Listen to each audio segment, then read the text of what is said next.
Welcome, everybody. Good to be with you. I know I said I wasn't going to be here, but the stars aligned, and so here I am. So thanks for showing up. Yes. So the only big announcement I have is I'd love to see you at Kripalu this summer, July 16th through the 21st. And we're going to have a wonderful in-person retreat there. So I hope to see you there. Okay. Let's do this. Why don't we start by closing down our eyes, gently letting go of our day, just coming into the space of the heart. And just noticing in this moment how you're doing, how you're feeling. How you're doing, how you're feeling. Just on a normal human level. And so if any part of you is struggling, if any part of you is suffering, if any part of you is remotely miserable, you're having a really hard time, let's meet that with love. Let's meet that with love. And so breathing and softening and opening. Sometimes as human beings, we get a little stuck in our mind, we get stuck in our emotional nature, we get stuck in the denseness of this world. And if there's any of that, let us breathe and feel and open gently, meeting it with love. Gently meeting it with love. And so let's take some deep, full breaths. I invite you to journey inward toward the center of the spine, toward the deeper spiritual heart. So the human emotional heart's on the surface, but you go back toward the spine. You might find this land of depth, of quiet divinity, of innate goodness. So can you allow your consciousness to be pulled backwards to this gentle, childlike innocence of the heart?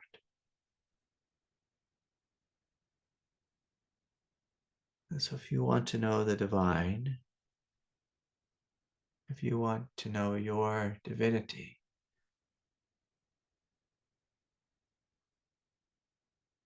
you must first know your innocence. This place deep within you, beyond judgment, beyond guilt, beyond shame, beyond any and all conditioning. We're just feeling.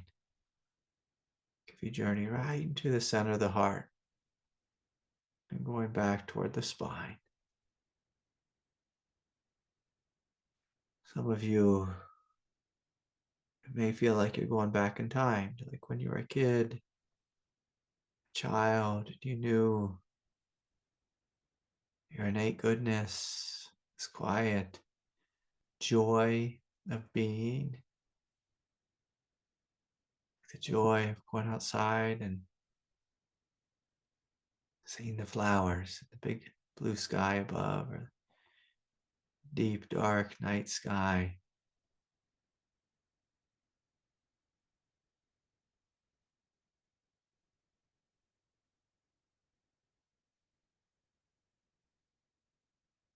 Breathing in and breathing out.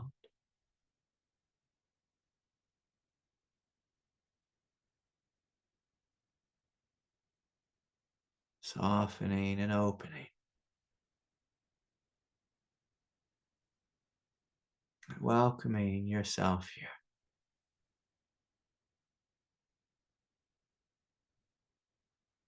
Welcoming the goodness of your being, the purity of your being.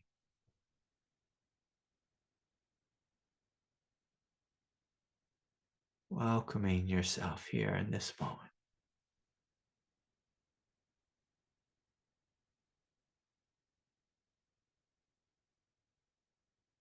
And for some of you, it'll be helpful just to soften a little more fully and to open a little more fully the heart chakra. And can you trust that what you are is fundamentally good? Fundamentally good.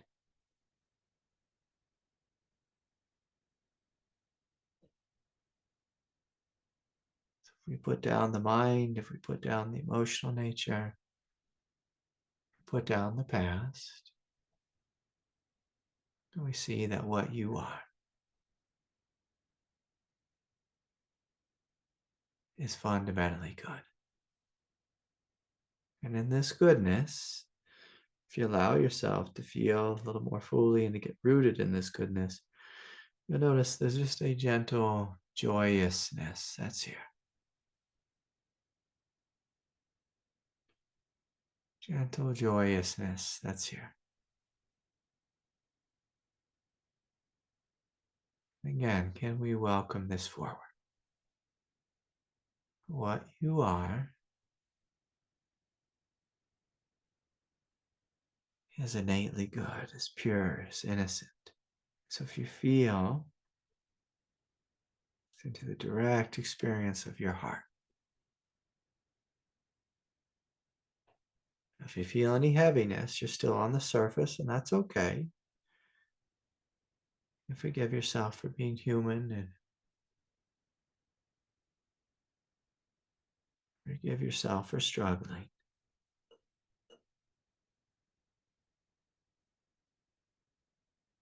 I'm going to invite you just to feel the fabric of your heart, consciousness of your heart, the gentle love of your heart, the beingness of your heart. Just seeing and tasting and feeling, experiencing that your heart is good, is radiant.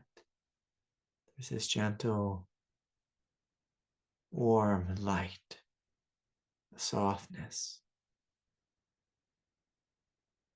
If you keep opening, you might notice a quiet immensity.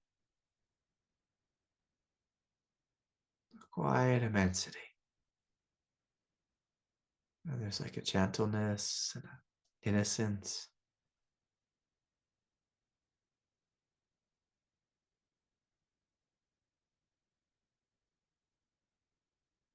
There's also a bigness that's here. Yeah, and if there's kundalini here or kriyas, those are welcome. There's feelings or old emotions, those are welcome. There's heaviness or denseness, those are welcome. That's welcome. I invite you just to feel and do that which is innately good, innately pure. And can you soften? That's okay. Just want you to trust that it's okay to soften and to let the energy flow. That you don't have to control it, you don't have to fight with it. Just to soften and to let it flow. Whatever's here. And that's the nature of the heart. The nature of the heart is loving and fully allowing. It's loving and fully allowing. Loving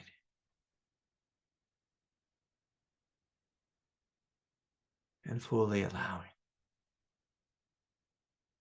And so if you can, just soften a little more fully in the solar plexus, the hara, it's the lower belly, the root chakra, inviting this love that you are to be gently held by the earth. We can let go of any and all doing to allow yourself to be held by the earth, by the earth, by the spaciousness of the sky, inviting this love that you are to hold the human, inviting the consciousness of the earth that you also are, allowing that to do the holding, the being, the resting. Okay, good. So we can take a couple more deep breaths, just being with our experience, smiling, trusting, opening, melting, surrendering.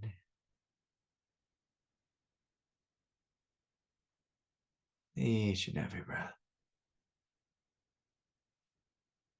Gently, gently, gently, surrendering.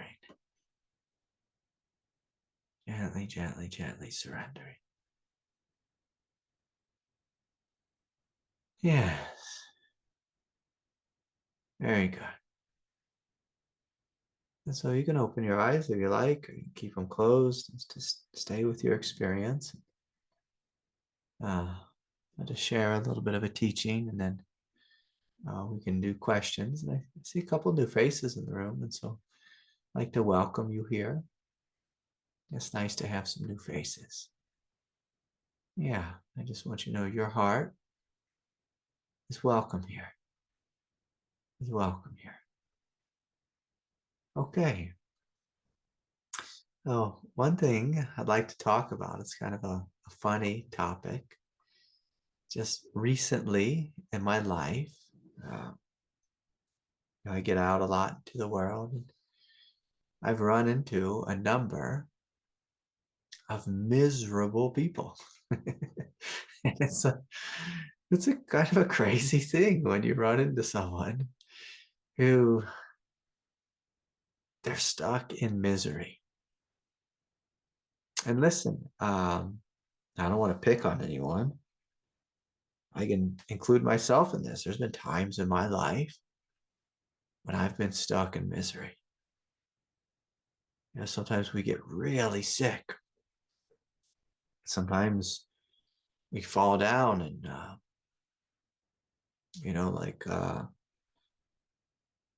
there was a wedding I was supposed to be at this weekend. My flight got canceled, so I just couldn't go. And so, people were expecting me to be very upset and angry. And I was just like, I don't know. This flight got canceled. I don't need to be angry at this. I don't need to grasp at this. I don't need to feel like I'm missing out. I mean, I did miss out, but that's okay. That's okay. Like, that's okay. But there was people who,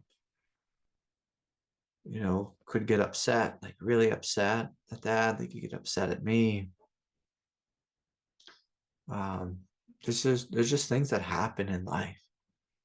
My poor aunt, she just collapsed, and like she fell down the other night at the wedding. She wasn't drinking or anything, but just um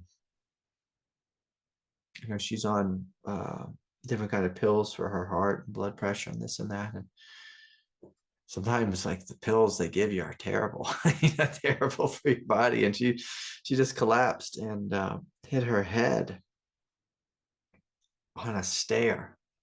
And she's like, my God. Like, there's times in our life where we just get hurt. We get in a car accident. There's times in life when things happen to us, and in the moment we're miserable, like we're angry, we're hurt, we're sad, but then misery kind of takes over, where we get stuck in this mindset And it's very human to get stuck in misery. Now, some people, they take it on as an attitude. It's just like there is nothing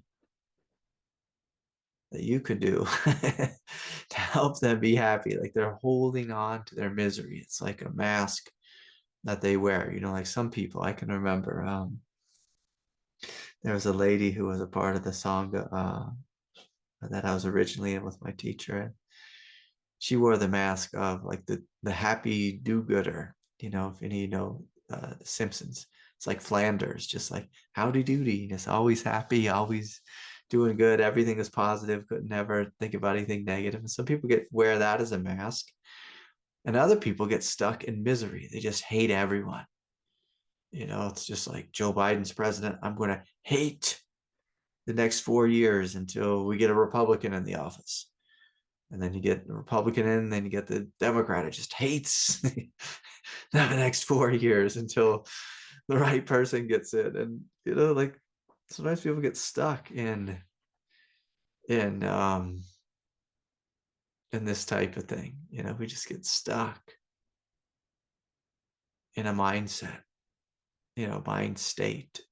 And we get stuck in misery. And I'm going to invite you to look right now, just with a little bit of inquiry. I'm going to invite you to close your eyes, and we'll just play a little bit with an inquiry here. Is like, have you ever got stuck in a state of misery? And how long were you there? Did you hold on to the misery? Did you hold on to the misery? And if so, why? Why? And so have I ever gotten stuck in a state of misery? Did I hold on to this state?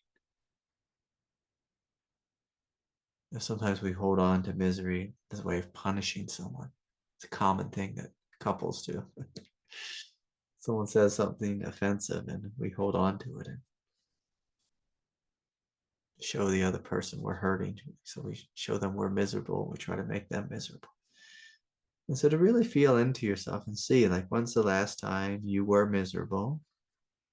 Is misery a place that you visit once a year, once a week, once a month, once a day? Sometimes if there's aches and pains in the body, we kind of get stuck in a state of misery. And so just breathing in and breathing out. Misery is just a more flamboyant way of speaking about negativity. And so if you look at your life, like, when is it that you get stuck in states of negativity? For some of us, it's low blood sugar. If you work long hours or work too much.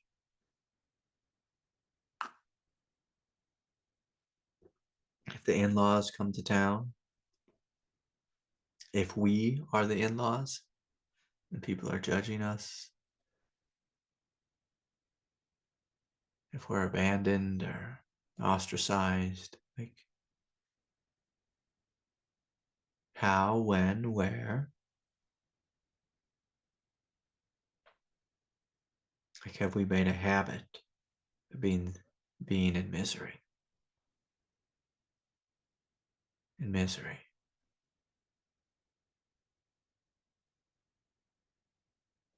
And so we're just gently bringing a conscious awareness, to the realm of misery or the realm of negativity. Shining some light into the places we get stuck. That's kind of fun.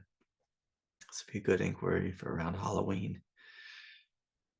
Being stuck in states of misery. Sometimes we get stuck in zombie-like states where we just completely unconscious and angry for days or weeks, or Sometimes it's connected to our hormones, or sometimes, again, blood sugar.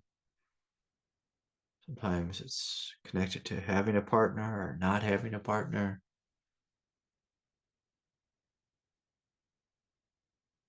Sometimes it's connected to sleep.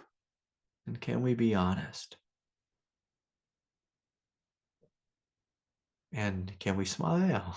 Can we smile? Seeing these places within us. And so we're not inquiring into this so that we can get restuck here, but just acknowledging, oh, yeah, I do get stuck around this particular issue. And from a place of love, we could ask, well,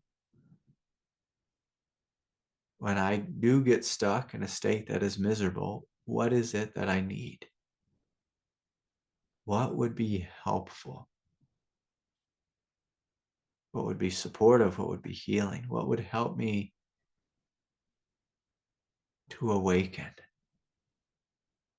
out of this state of misery? What would help me to awaken? And if I happen to be miserable right now, can I wake up? Can I smile? Can I laugh a little bit? Can I claim my divinity? Can I claim my joy and my goodness? Choose to be the truth of what I am, instead of choosing to be the habit of what I am. For some of us, misery is a habit because of, of brain chemistry, which is really just, like entrenched psychological habits or epigenetics.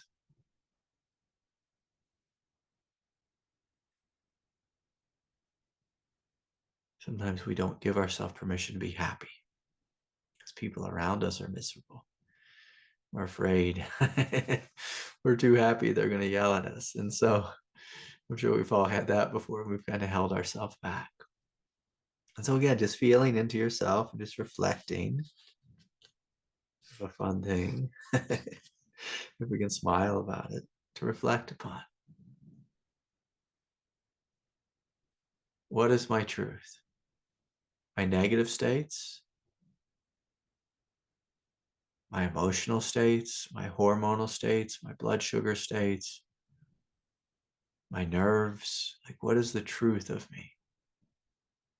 Or is joy the truth of me? Is radiance the truth of me? Is light the truth of me? Is happiness the truth of my nature? What is the truth of your being?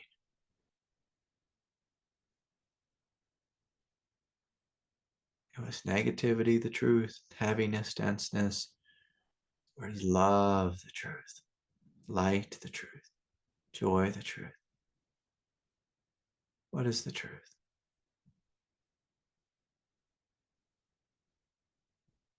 So softening and opening and trusting. Softening and opening and trusting in the goodness and the innocence and the purity. And so we can put that down. It's just a funny thing when we get stuck. A funny thing, like if we can step back and look at our consciousness and see that sometimes we actively choose. We actively choose to be miserable. Like sometimes we actively choose to punish someone through being emotionally toxic. It's a crazy thing. And for some of you, you may be like, geez, why is he talking about this? This is a terrible thing to talk about. But like, if you're happy now, that's good. But I bet there's been a time this last year, when we've chosen to hunker down in some darkness, to really hunker down in it. And, it's interesting. It's interesting what humans do. It's interesting what humans do. If we want to be miserable, like the recipe for it is to first, we need to argue with reality. We need to argue with something that is happening. To argue, to fight against, to resist. To resist is the recipe for misery, is to fight with reality, to resist it. To say, no, I don't like what's happening here. It's a problem with reality, is it's happening. It's already happening.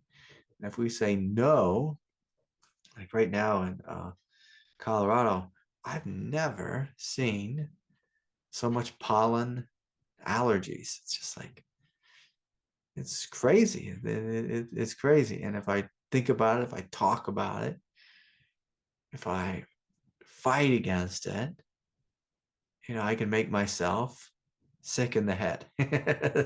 Sick in the head, despite the allergies. I mean, the allergies are, they make a funny thing. You really realize that we have this animal body. When there's allergies, is we start hacking and spitting coffee, and all this mucus comes out of us, and it's just like this silly thing. But we can say it's silly, or we can say it's miserable. The more we talk about it being miserable, the more we say, I hate allergy season. This isn't fair. This shouldn't be, happening like this.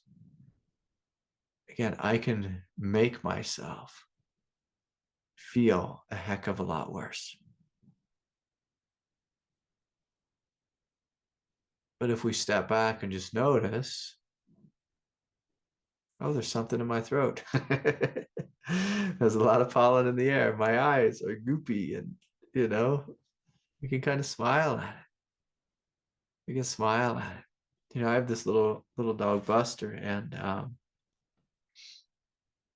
I tell you, Buster, he's just a lot of fun. But like right now, he has red eyes. If any of you have seen The Life Aquatic, the red eyes, he's got the crazy eyes, he's got these red eyes from allergies, just from, and I'm like, oh, look, I got allergies, the dog has allergies, the whole family has allergies. But the thing about Buster is he's just this bundle of joy. He likes to have fun. He likes to be a sport. He likes to go play. Me and my little girl, Ani, we went to Home Depot today, and we bought a wheelbarrow, and nobody asked me how many wheelbarrows I've bought in my lifetime. It's way too many for how old I am. They seem to have legs and a wheel and walk away. They wheel themselves away somehow, but they've gotten quite expensive with inflation now. But anyways, my daughter, let me see if I can pull it up on my phone. Maybe I can show you guys. So we went to Home Depot and we got a wheelbarrow. And my daughter said, Daddy, can I put Buster in the wheelbarrow? And we said, yeah, sure. So we tried a couple different wheelbarrows. Let me see if I can get that just right. Is that just right? You see the little guy there. And then we ended up getting this one. And then she took him all around the store in the wheelbarrow. And boy, was he a hit. Boy, was he a hit. And we couldn't get very far because everyone was coming up saying hi, and they were so excited to see him. And we had all this joy. All this joy. Now, I could have been miserable because I'd be like, this is the 10th wheelbarrow I've bought in my life, and I can't believe where are all my wheelbarrows? Like, where'd they go? Who's got them? Why am I buying another one? This isn't fair. This isn't right. But we had a good old time, and I'd like to say we, but it's really my daughter and Buster brought so much joy to everyone in the store. Everyone was stopping and petting and saying hi, and had all kinds of jokes about Buster in the wheelbarrow, and we had a good old time. We had a good old time. We had so much fun that I almost walked out of the store without paying for that wheelbarrow, which I wouldn't have been too upset by. But my daughter started screaming at me saying, Daddy, Daddy, we didn't pay for the wheelbarrow. I was like, oh, dang it. And so we had to go back and pay. They don't even have people there checking you out anymore. You just do it yourself. And so anyways,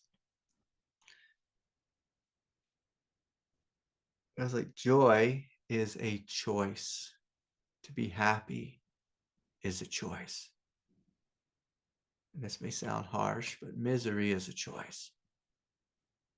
Now, as someone who's lived, the majority of my adult life with chronic pain and all kinds of health issues and kundalini intensity and symptoms of spiritual awakening and all this and that, and a head injury. I mean, I go on and on with a list of ailments. Like, I can choose to spin myself into a realm of hell, or I can choose, despite my physical experience,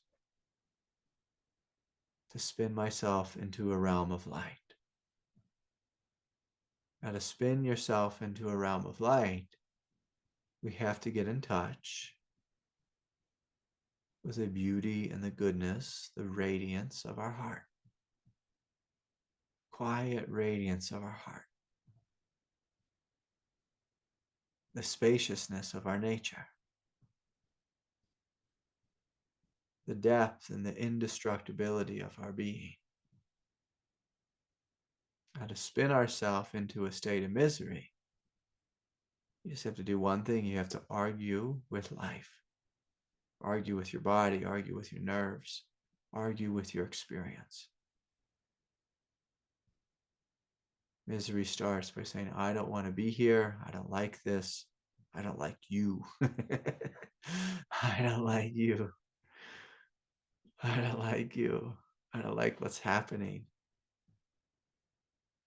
Some people, it's interesting, are proficient at thinking up problems. And have you ever been with someone like this, that they'll just sit there and they'll start to think of something rotten, to think of something rotten. And when I was young, there was this song. It was, who was it? Bing? Is that his name? Bing, B-I-N-G? Crosby, is that his name? Accentuate the positive, right? You have to accentuate the positive. And that song really stuck with me when I was a kid. We accentuate the positive. We focus on that which is good. When we're focusing on that which is good, it's another way of worshiping the divine. You can look out at the beauty of creation and see that this world is good. This world is beautiful. This world is divine. To see it, to see the beauty in it. Now, I can tell you, my little girl wasn't all joy today. At Home Depot, she was all joy, but before that, we were at the hot springs, and at the hot springs today, we got a little rain, and we got some thunder and some lightning. And my little girl, she is really scared of lightning, thunder. Makes her so nervous. She said, Daddy, we got to go. We got to go. We got to get out of here. We got to get out of the pool. And, I'm sitting there just really relaxing, taking it in, seeing the beautiful clouds that are smashing into the mountains, and this gentle, misty rain and fogginess. Now, here in Colorado, we have 300 plus days of sunshine a year and these bright blue skies. You get kind of tired of how intense the sun is here because we're at 6, 7, 1,000 feet, and it's intense being out in the sun when you're at this elevation. I love a blue sky, but the sun here, it's intense, and so a cloudy day is kind of a gift for us. And rain is such a gift because normally it doesn't rain this time of year. It just goes from winter, snow, and then sometime in middle of July, if we're lucky, we'll get some afternoon thunderstorms. But we got some rain today, and I was just sitting in the hot springs, just really enjoying a little bit of sound of thunder, the gods playing bowling, seeing the mist, on the mountains and these clouds running into the mountains, in this absolute beauty of life. My little girl, because she was scared, I was kind of trying to help her relax, breathe, and trust. But she wasn't having it. She's like, I'm not relaxing. I'm not breathing. I'm not trusting. I'm imagining that we're going to die. The lightning. She didn't say that, but, her body language is. I'm like, sweetie, relax, breathe. It's okay. Like, it's okay. It's okay. It's okay. And so she was arguing with reality. The truth is, it was okay. It is okay. No danger here. No danger here. And that's the thing when our mind is anxious. And if we believe in our anxiety, if we do not breathe, if we do not relax, if we do not connect to the hugeness of the earth, well, we can make ourselves quite miserable. We can ruin our own day. Ruin our own day. And so we sat there for a little bit longer. And at some point, she began to realize, oh, yeah, this is kind of nice. This is kind of nice. This is kind of nice. Just to sit here and to breathe. Sit here, and she's like, Daddy, we're getting rained on. I'm like, yeah, well, we're in hot springs. Like, we'll be sitting in these in the wintertime when it's snowing. Like, no big deal. We can get, we can be wet down below, and we can be wet from above. Wet in the pool and wet on top of our head from the rain. And like, it's okay. Like, it's okay. It's okay. It's okay. And the more we breathe, the more we relax, the more we connect to our strength, we realize that we are okay, that life's okay, that life is good. Life is good. So we can begin to step out of, any state of anxiety. So anyways, the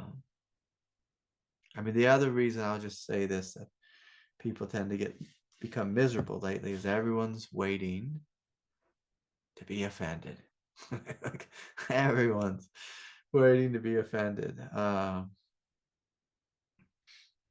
was hanging out with someone the other day, and my daughter is busy drawing rainbows because she's a little girl and she likes rainbows.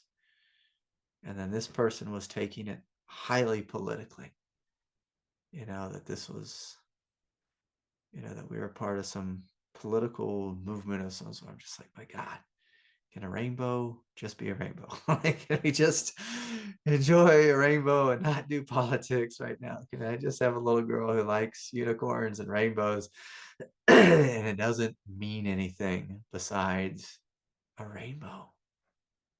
A rainbow. Like, can we all just relax and not take offense? It's a funny thing if people take offense to a rainbow. It's like a funny thing.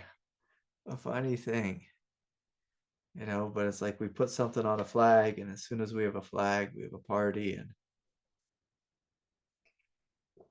I'm pretty sure a rainbow flag is supposed to mean everyone's included. And somehow it means something. It means something. So, anyways, can everyone be included? Can we be here now and not be offended? Can we not take up arms and get ourselves in a state of misery? And so, anyways, okay, see, imagined tribalism is what imagined tribalism. Yeah, it's like just so much tribalism in this world. It's like, I don't want to do tribes. I don't want to do tribes. I don't want to do that. I just want to love. I just want to be myself. I want you to be yourself. Like, can we move beyond tribes? Can we see the beauty and the divinity of all beings, of all beings? And so please and thank you. Okay, let's hear from Catherine. Catherine, are you here? Hello. Really? Yeah, there you are. Good to see Hi. you. Good to see you too. Thanks for doing satsang. Say that Um, again. I just said thank you for doing satsang. I Yeah, was yeah, happy, surprised. I'm always happy to. I'm glad some people are on Facebook and saw it. So yeah, welcome. What's on your mind? It was just I am very much trying to embrace the parts of my life that I feel miserable in, and I'm finding it difficult. And I very much relate to what you were saying about your daughter. And there's like these big terrified and anxious parts of me, Yeah. and I guess like I have to do this presentation tonight, and I've Did you say tonight? yeah, tonight, between tonight and tomorrow at like 2 p.m. because I can't get anything accomplished unless it's like right before at this point in Okay. time. Yeah. Yeah. And I feel guilt and anger and shame and all the things about that too. It's like there's just this whole like cluster of things that are associated with the misery of like this job that I'm in. And I think a lot of it is because I'm trying to embrace it all with that innocence that you guided Yeah. us towards, but I'm just really struggling and I don't know. Yeah. Yeah. Well, part of it, I want to be careful with embracing everything. Embracing everything is good, but we also need to allow everything as well. To allow everything. And so, and maybe I'll say, maybe we allow everything first, and then we embrace what needs to be embraced second. And so sometimes, like, we have a job um, that we don't like, that we don't enjoy, that's not our highest truth. And if that's the case, you're going to feel some level of heaviness, or I'll even say misery, because it's not our truth. Anytime we do something that's not our truth, there might be some level of just discomfort or out of alignment or just heaviness, or feel like this isn't really me. And so we need to allow that and to have there be room for it. But at the same time, we don't want to believe that this thing's going to kill us to do it. Like this presentation, like, you're going to be fine. The participants are going to be fine. It's going to go as it goes. Like, it's all going to be like everything works out in the end. And so it's good, just to have this kind of sense of like, it's okay. Like, it's okay. And it's okay if I don't like it. It's okay if I don't want to do it. But if we put the I don't like it first, then we really suffer. If we put the, like way up high, like on the pedestal of our values or our knowledge, it's all okay. It will all be okay. Everything works out in the end. if we hold this first and foremost, then, we just know, like, it's all right. Even if I'm a little upset, even if I don't really feel like doing it, like, it's going to be okay.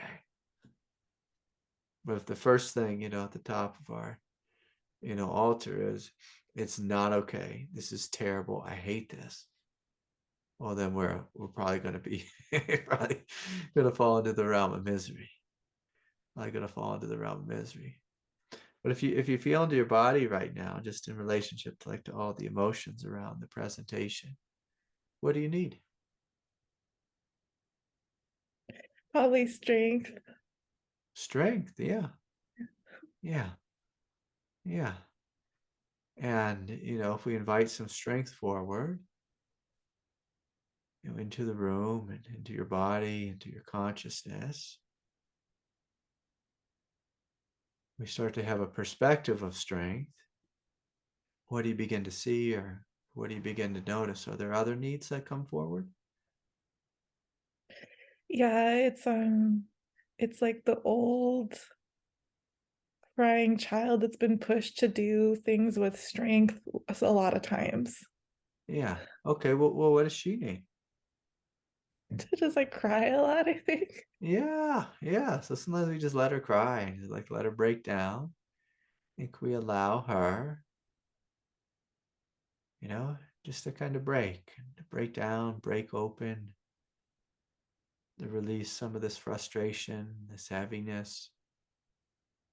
Let her grieve a little bit.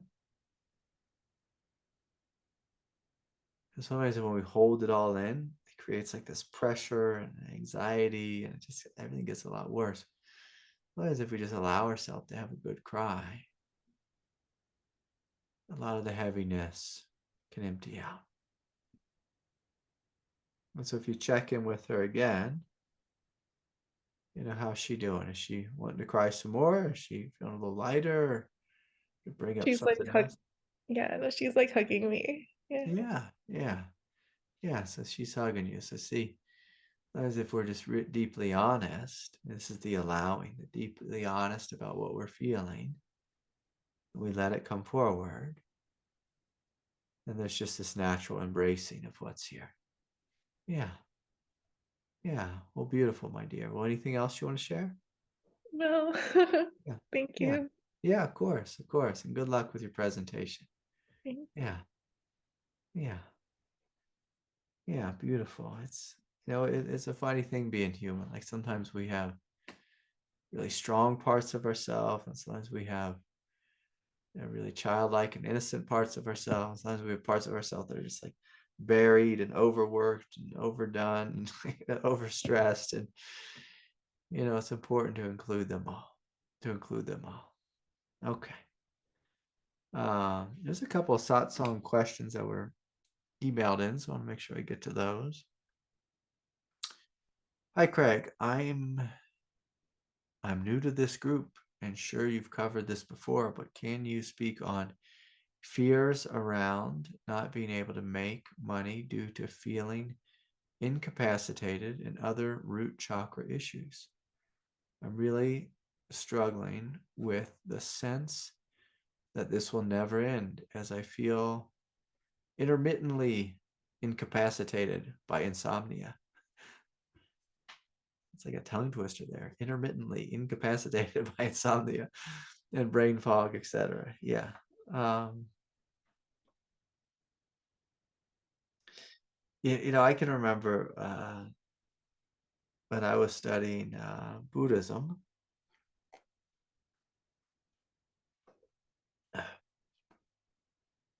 One of my teachers, I can't remember exactly who it was, but I've heard this from a couple different people. They told me that always, forever, and never were Mara's words. And Mara, for those of you who don't know, is kind of like the Buddhist version of the devil. And what is the devil? The devil, like, from an evolutionary perspective, the devil is simply the thing that challenges us. And sometimes it challenges us with, states of misery. sometimes it challenges us with, just like old negative habits or whatever. But these words, always, forever, and never. First of all, like when you hear those words, it's a great chance what you're saying, what you're speaking, what you're thinking, what the other person is speaking, saying, thinking, whatever, is not true. It's not true. Like everything in this life is impermanent. Nothing is always, nothing is forever, nothing is never. Now, there's a little caveat here. Peace is always already here. Spaciousness is always already here. Love is always already here. Most of us can't feel these things, because we get stuck in the unawake states. But anyways, if we're having pain and we think this will go on forever, this will never end, this always happens to me. Well, this isn't the truth. This isn't the truth. The truth is this too shall pass. The state that you're in, this too shall pass. And, unfortunately, I'm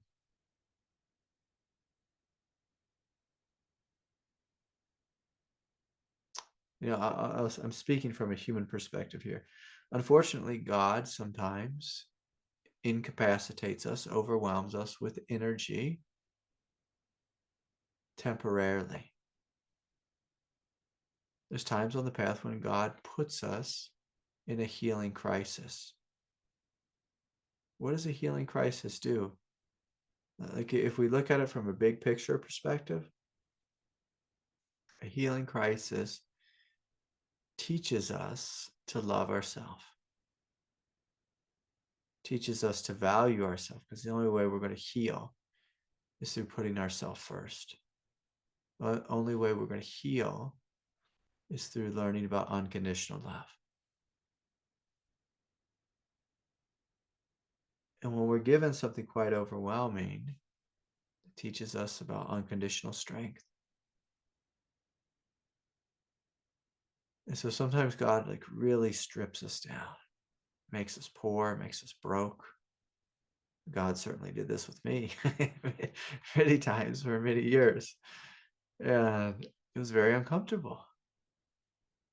But I realized something near the end. It's I always survive. I want you to hear what I said there. I always survive.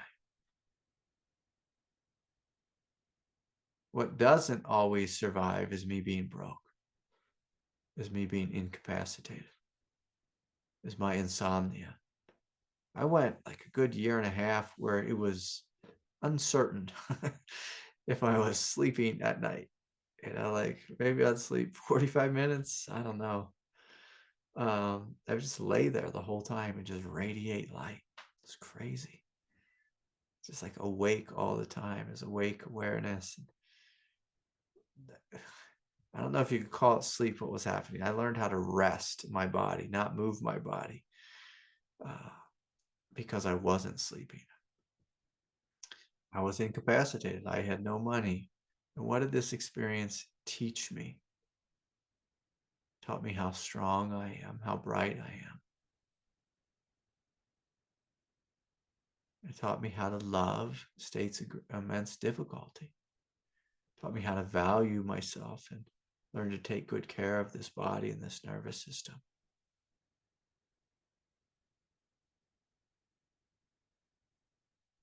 And so the question is Craig, can you speak on fears around? Yeah, so from a human egoic perspective, you have every right to be fearful. The problem with fear is it makes reality worse. Worse. Because the more you fear, the more anxious you become. The more anxious you become, the more incapacitated you're going to be. I know people just stay up all night worrying. It's just very hard to sleep if you're worrying. Very hard to sleep if you worry. Very easy to sleep if you trust. If you want to get your life back, we have to choose to trust instead of fearing, instead of worrying. We have to choose, like I was speaking about before, like what's highest, on our altar. Do we bow before the God of fear? Or do we bow before the God of trust, of truth, of faith, the God of openness, the God of abundance, the God of love, of space, of peace? So which God do you worship? Most people worship the God of fear. The more you worship fear, again, you can take a good day and you can ruin it. Take a good night and ruin it. And ruin it. Take a good life and ruin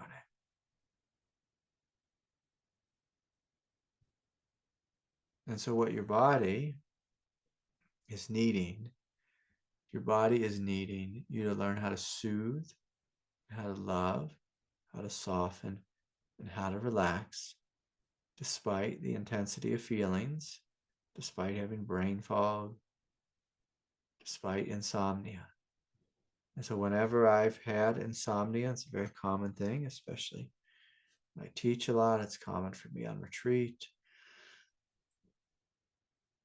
As I lay in bed in Shavasana, I don't move and I breathe deeply. And whether I sleep or don't sleep is irrelevant. I lay there, I don't move. I don't think about not sleeping. I don't think about insomnia. I breathe deeply as if I'm in meditation. I bring the whole central nervous system into a state of peace, which is what sleep does.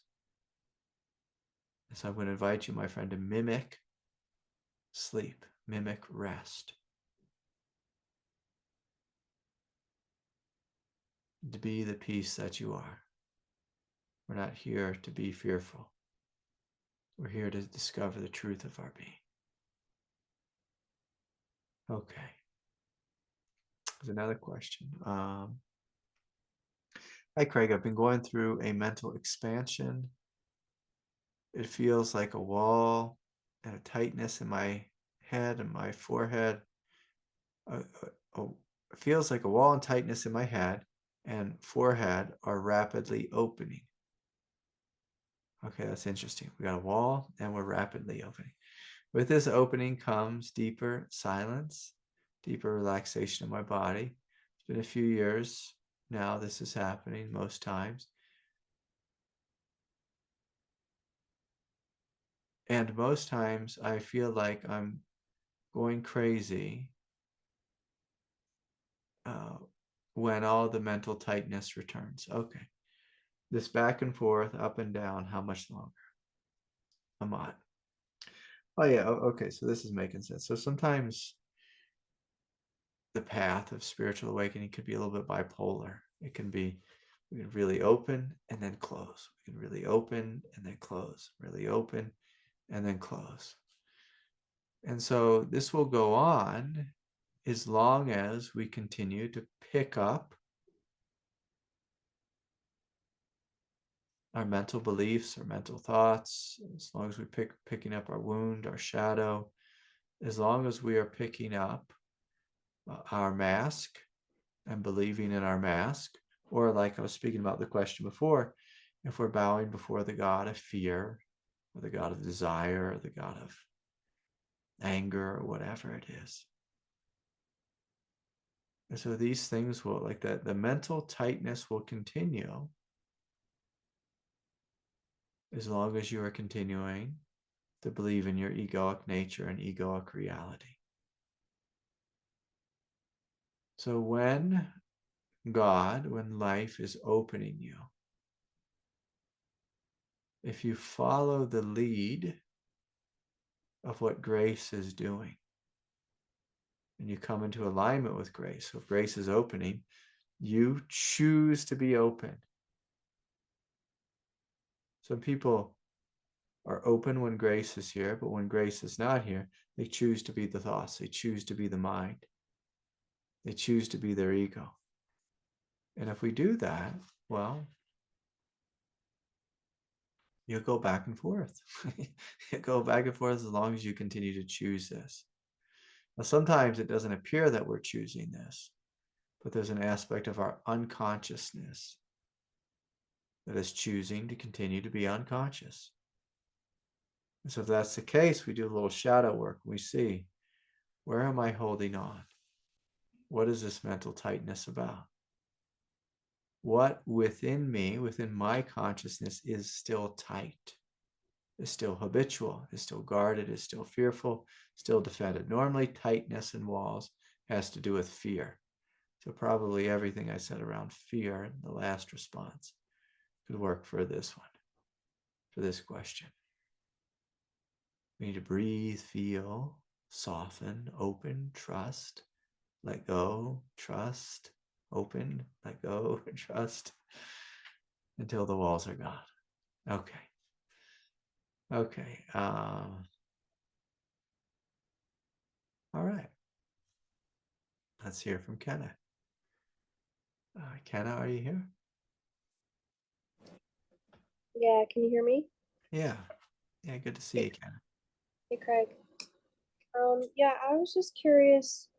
Lately, I was just curious on what you had to say about. I'm noticing a lot of memories, not past life memories, but like this life memories coming to the surface where I'll just be laying there and it'll just be like 200 memories, just like back to back, just like coming to the forefront of my mind. And they're not really necessarily good memories. So they're bringing up a lot of things, like sometimes they're happy memories that like I didn't even remember, and they bring up grief of like sadness and like missing that, or just of like things when I was like not in my power, and when like things I didn't notice when they were happening, but then the memory comes up and I'm just like, oh, okay, I kind of see what's going on. Yeah. So I was just curious what it was. Yeah.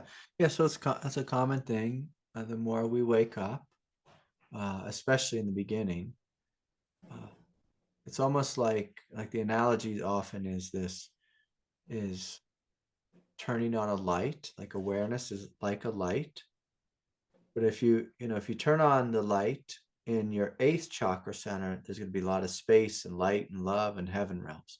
If you turn on the light, like say down in your unconscious, you're going to see all kinds of memories.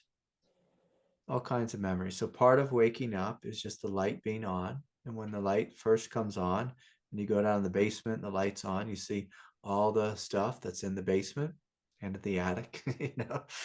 It kind of gets cleared out and it starts racing, and we can have just like kind of like racing memories. And it can be very much like a giant purge, like this purging of letting go. And the big thing that I'd encourage you to do is just sit back and just let it flow. And you don't even have to really watch it. You can just like let it flow and let it empty. And, if there is something there that wants your attention, it's going to come in a persistent way or in a thematic way. And so we might just have like all these like memories of when we were a little kid and we just felt this joy, and there's all this joy, and maybe we're not feeling joy now. And that's our body telling us like, hey, like you've gotten disconnected from your heart. And we need to reconnect to our heart. But the thing that I don't want any of us to do, like when the purging is happening, is not to think too much about it, but more just to step back, to witness, to allow it from a place of love. And you might have some tears that come forward, and a little bit of sadness, a little bit of grieving, a little bit of letting go. And that's normal. Like that's normal. Like with spiritual awakening, there's lots of purging. Again, especially in the beginning. Like when I first woke up, I was just like crying every day. It's just like, I was crying about all kinds of things. And it just let it come. And there'd be, like there'd be days when I just had like all these rushing memories, or things would just be floating into my consciousness. And I wouldn't get involved too much with it. If there was sadness there, I would feel the sadness, I'd let it go. But all the while, I was staying in a state of peace. Now, if there was a theme where I saw, like a lot of hurt in my life, sometimes I would hold my heart and hold my belly and really breathe into the hurt and just breathe in this sense of like, I love you and it's okay. Almost like I was holding that person, back, like for me, whatever. It's like, let's say I had a lot of pain back in 1989. And so I would hold love for that boy. I just hold a space of love for him and to hold this body. And just also knowing and trusting that I outlived that time and that all is well and everything falls into its place. But just sometimes we have old pain and it's just repressed. And it's just wanting to be seen. It's wanting to be felt. It's wanting to be acknowledged. But again, it doesn't need us to think about it and try to correct it or fix it. Everything is really fixed, or healed rather, through breathing deeply into what's here. Just through breathing deeply into what's here and being with ourselves in a loving way. In a loving way. And so you just play with that. Just play with that. Beautiful question. Good to see you again. Yeah. Okay. And is it Daniel?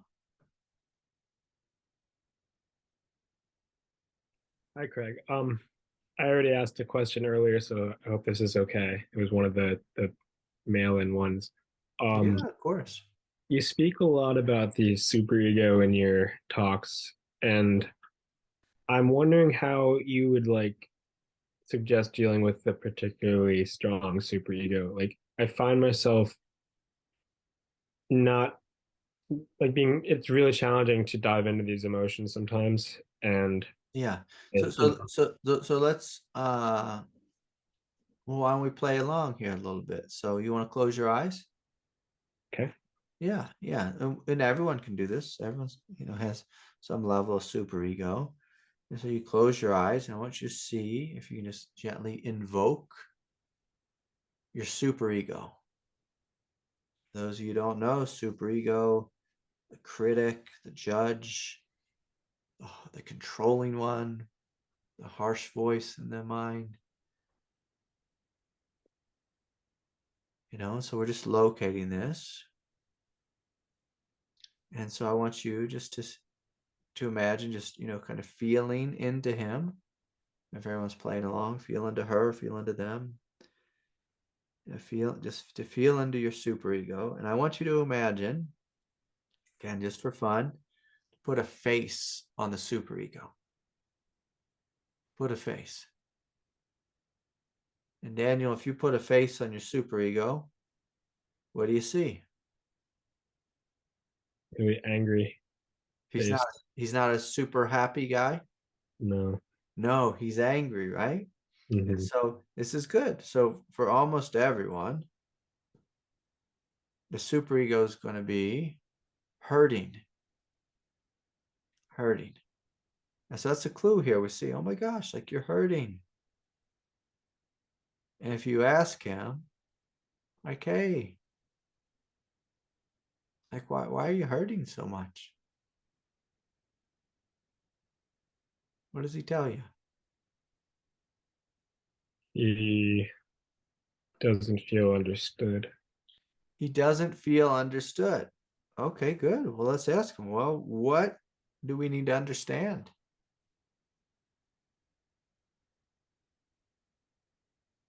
That he's in pain. I'm in pain. Yeah, he's letting you know, like, hey, I'm in pain. I'm in pain. I'm in pain. Okay. We see that he's in pain. And so if we ask him, what do you need? How can I help? What does he say? He wants to be seen and heard and sat with. Good. And so can we see him? Can we hear him? Can we sit with him? I'm going to invite, everyone just to breathe like a quiet sense of love into this part of ourselves, like the one who's controlling, the one who's critical, the one who's harsh, the one who's trying to make it so we don't fail and make mistakes and this and that.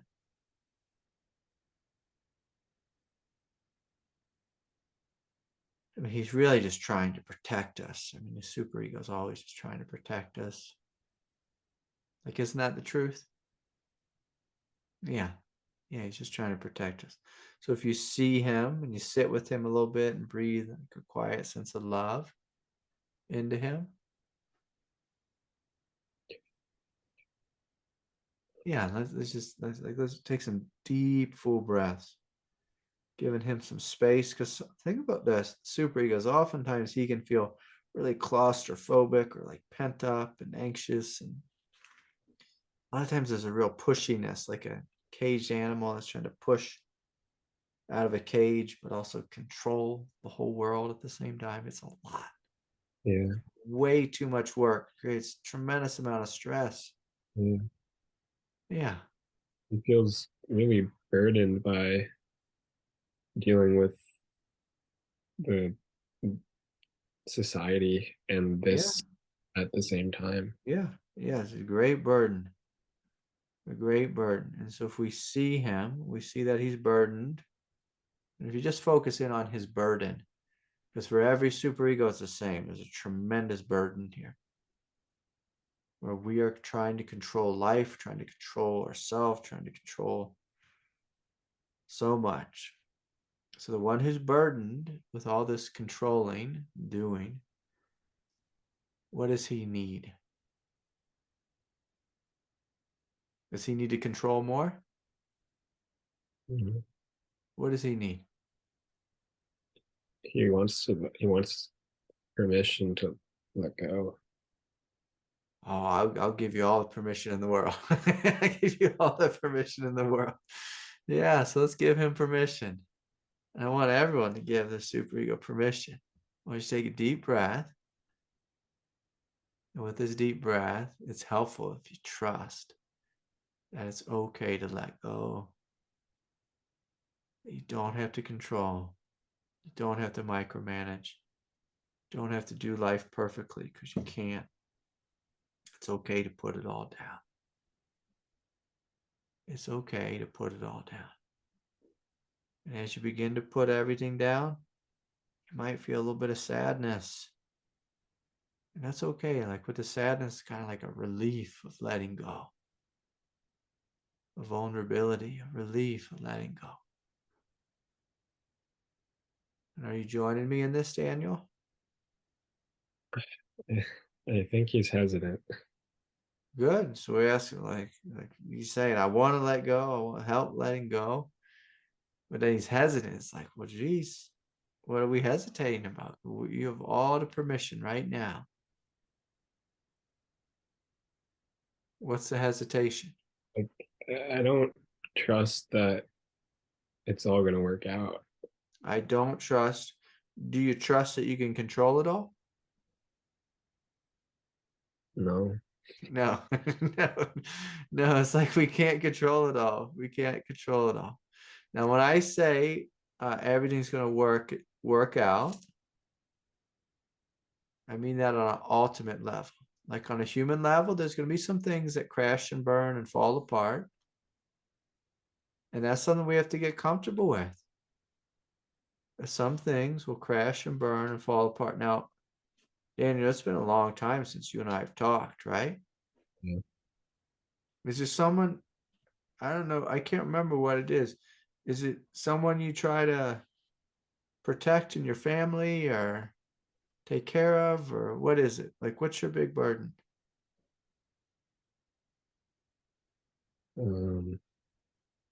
Are you caring for someone too much?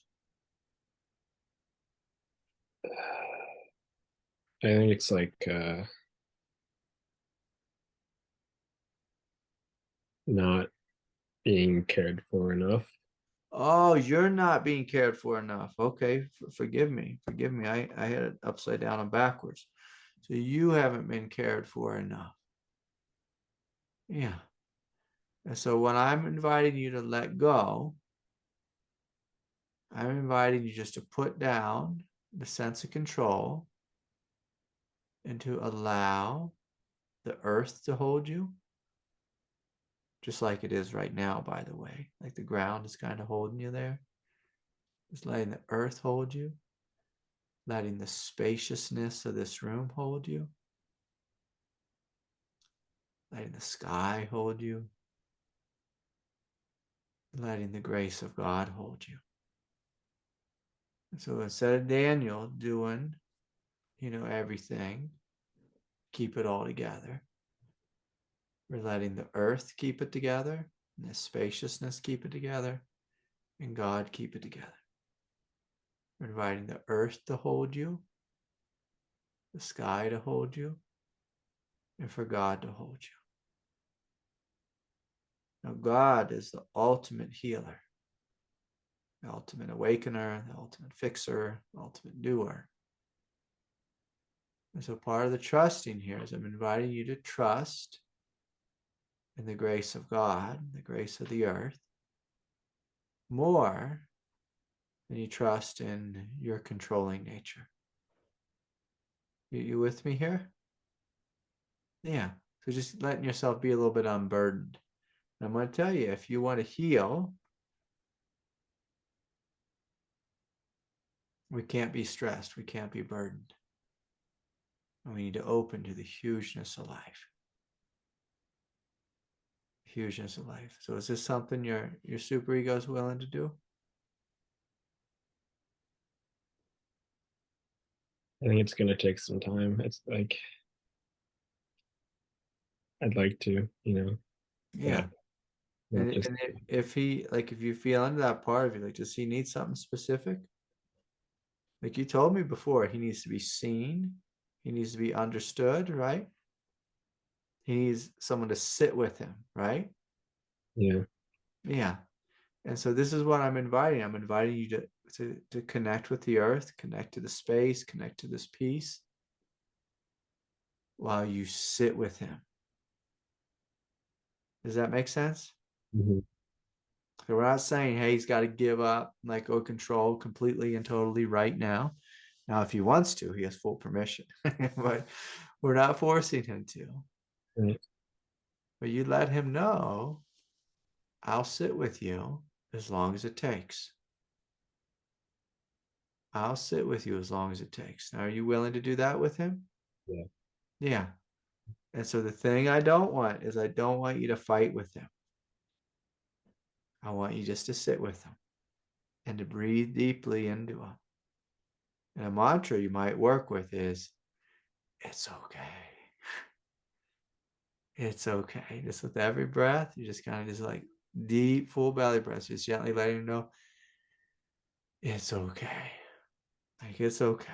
It's okay to let go. It's okay to open. It's okay to trust. It's okay to breathe. It's okay. It's okay. Now, I don't know which of those two questions that were emailed in was yours, but are you the one worrying about money? Yeah. Yeah. Yeah. I want you to know, like, big picture, like, you're going to be okay. Small picture, are you going to buy a new car this year?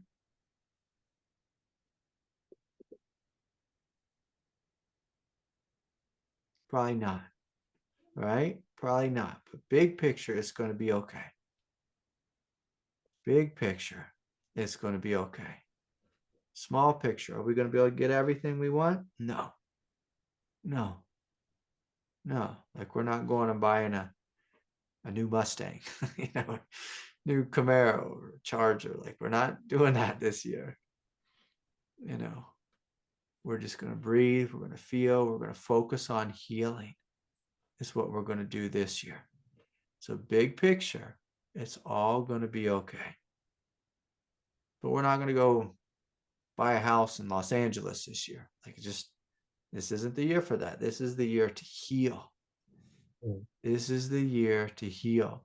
And sometimes we just need to give our body a little bit of reality check, just letting you know, like, hey, big picture, we're going to have a roof over our head. We're going to have a little bit of food in the fridge. Yeah. But, you know, we're not going to be going on shopping sprees for a new wardrobe or whatever. Big picture, we're going to be okay. Small picture, you know, budget's tight. But big picture, we're going to be okay. Just to really hear that and let the earth hold you. Okay. Just letting the earth hold you, just trusting that you're being held, that there's air, there's space, there's food in the belly, and there's a roof over your head. You're going to be okay. Just breathing and trusting. Just breathing and trusting. Okay, my friend? Yeah. Yeah. You're going to get through this. You will. You will. You will. And Danielle, I'll tell you this, like if you're totally broke and you ever need, you know, scholarship or anything to any of my groups, I mean, you know, with these meetings, you can get in with $1.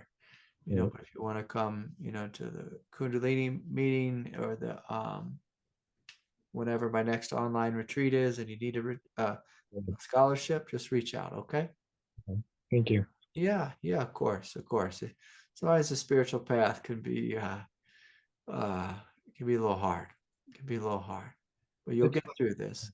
And the part of the faith is knowing that it's going to take you to something greater. Sometimes God like takes us right to the edge of the cliff, you know, really, you know, really makes us panic a little bit to see if we trust, see if we trust, see what we're made of, you know, before God shows us, hey, I got you. I fully got you here. I fully got you here. So you keep breathing and just being with this part of yourself that's trying to control and just meeting him with love and kindness and goodness. And eventually he'll soften and open and you'll see, oh, I am held. Like the funny thing now is like I'm so busy now with all the people I see and meet with. But when I reflect back to when I was broke, it was some of the greatest times of my life. It was like, oh my God, I had all this time and space. I didn't have any, I didn't have $1, but I had all this time and space and just freedom. And, you know, I miss it a little bit. I just miss like all that simplicity of it all, the simplicity, you know. I wasn't running to Home Depot every weekend buying another wheelbarrow. I was just hanging out, staring at a tree, just staring at a willow tree blowing in the wind. And you know, it's just so beautiful, so beautiful. So anyways, good to be with you, my friend. You take good care. Thank you. Yeah. Okay. All right. Well, I'll cut you all loose. So much love to each of you, and hopefully I'll see y'all soon. Good night, everyone. Much love. Bye for now.